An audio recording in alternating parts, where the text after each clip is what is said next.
Hello mga guys, magandang araw po sa inyo lahat. This is Junard Abanyo TV official mga guys. So maligayang pagbabalik po. So, matagal-tagal tayong hindi nakapag-upload kasi nabisi po tayo nung nakarang mga buwan mga guys. So ngayon lang ulit tayo nakabalik.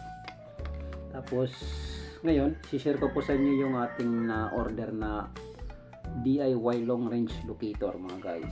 Ayan po. Galing pa po ito sa Kuwan sa Maynila. Isinin po sa atin ito ni Aladin Palima. So gumagawa siya nito. Tapos ayan, ito po yung handle niya. Tapos pure copper po ito, pure copper.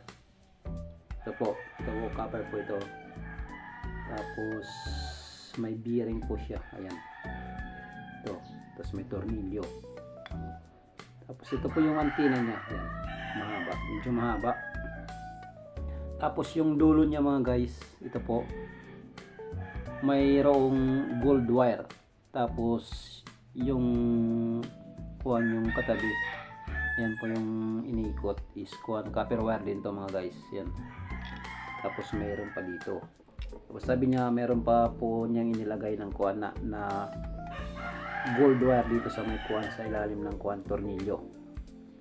Tapos sabi niya hindi na daw kailangan balahan pa ito ng ng gold kasi kusa na lang tong dumidetect ng ng mga precious metal sa ilalim ng lupa, sabi niya, kasi meron daw gold wire na inilagay niya dito. Yan.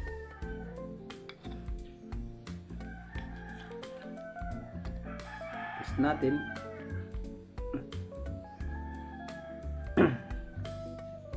Yan.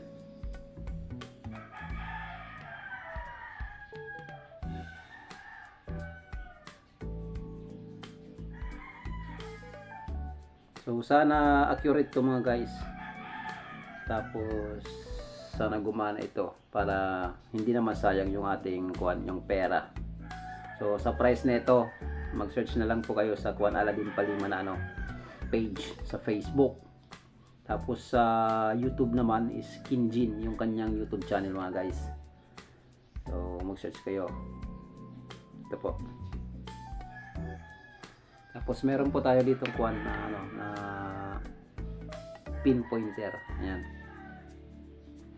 So ito lang muna yung ating mga gamit na na pang gold locate. Kasi wala pa tayong ganong puhunan na malaki. So sa susunod, baka maka-order na tayo ng medyo high-tech, hindi ganito na homemade. So sa Verbon Electronica po tayo mag-order balang araw mga guys, pag nagkaroon na tayo ng ng budget. Yan.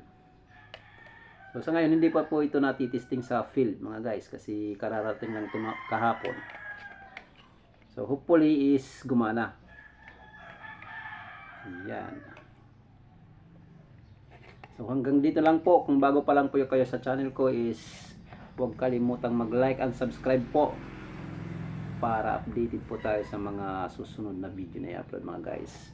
Saka hit the notification bell mga guys. Thank you.